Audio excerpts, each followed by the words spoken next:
आज हम लोग बच्चों के बारे में थोड़ी बहुत बातें करते हैं। देखिए, अभी अभी का जो मार्केट है, वो मार्केट में आप चारों तरफ अगर किसी भी बच्चे से पूछिएगा ना, तो बोलेंगे हमको नीट करना है। मतलब भेड़-चाल चल रहा है। देखिए, गवर्नमेंट के पास सिर्फ़ 50,000 सीटें हैं। ये एम्स-वूम्स मिला के जितने भी सरकारी हॉस्पिटल है, यहाँ पर मेडिकल कॉलेज जितना भी है, इनको सभी को मिला के लगभग 50,000 स्टूडेंट को का एडमिशन हो सकता है गवर्नमेंट कॉलेज में, जो एमबीबीएस की डिग्री ले सकते हैं अगर नीट क्वालीफाई करेंगे तो।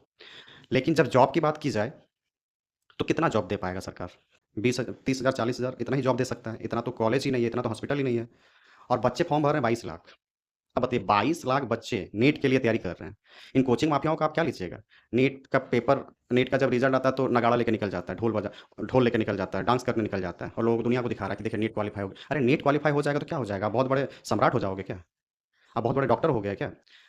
अब बताइए 22 लाख बच्चे हैं, में से 50,000 को गवर्नमेंट मिलेगा, बाकी को मिलेगा प्राइवेट। अगर आप डिग्री ले भी लेते हो, मान के चलो आपके पास पैसे हैं, लाखों में खर्च होंगे, फिर आपको डिग्री मिलेगी और डिग्री मिलने के बाद आपको जॉब कौन देगा? या तो अपना क्लिनिक खोल लेना और सबका क्लिनिक क्या चल ही जाता है? गवर्नमेंट के पास तो इतना जॉब ही नहीं है, जितना ये डॉक्टर प्रोड्यूस कर रहे हैं। आज से 10 साल पीछे का बैकग्राउंड अगर आप चेक करोगे, तो सब बच्चे सभी बच्चों का तभी मन था कि हमें जेईई करना है, इंजीनियर बनना है। सरकार ने इतने कॉलेजों को लाइसेंस दे के रखा है इंजीनियर का डिग्री देने के लिए, कि इतना ज़्यादा इंजीनियर प्रोड्यूस हो गया कि अब उनके पास जॉब ही नहीं है।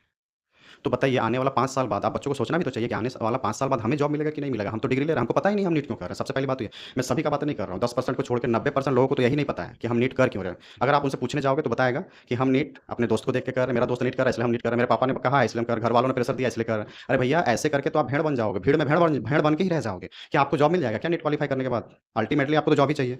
फिर 10,000 20,000 का जॉब करते रहना प्राइवेट किसी भी हॉस्पिटल में, वो भी ताना सुनते-सुनते आप थक जाओगे। फिर आपको टारगेट दिया जाएगा, आप जॉब कर ही नहीं पाओगे। तो इसीलिए इतना हल्ला नहीं मचाना है कि नीट क्वालीफाई हो जाने से आप बहुत बड़े डॉक्टर बन जाओगे, है ना? क्योंकि गवर्नमेंट के पास उतना सीट नहीं है, 22 लाख बच्चों में से 50,000 को गवर्नमेंट मिलेगा, बाकी 50% को तो क्वालीफाई कर दिया जाएगा। बाकी बच्चे कहाँ जाएँगे? 11 लाख साढ़े अब 50,000 अगर एडमिशन हो गया, तो कितना बच गया? मान लीजिए 11 लाख को भी क्वालीफाई कर दिया जाता है, तो साढ़े 10 लाख बच जाएगा। साढ़े 10 लाख बच्चों में से 1-2 लाख कहीं से और एडमिशन लेके कर लेंगे, करोड़ों रुपया खर्चा करके। फिर क्या होगा? क्या आपको जॉब मिल जाएगी? नहीं ना मिलेगी। तो इसलिए सबसे पहले इनको बारीकी से जानें कि एक्चुअली में होता क्या है और मेरे लिए है कि नहीं है। नहीं है तो आप कुछ दूसरा रास्ता अपनाइए, उससे भी आपको अच्छी खासी इनकम हो जाएगी और आप अच्छी जगह पे पहुँच जाओगे। ऐसा नहीं है कि नीट करने के बावजूद ही आप कुछ कर सकते हैं दुनिया में। ऐसे बहुत सारे रास्ते हैं जिससे आप बहुत सारा कुछ कर सकते हो।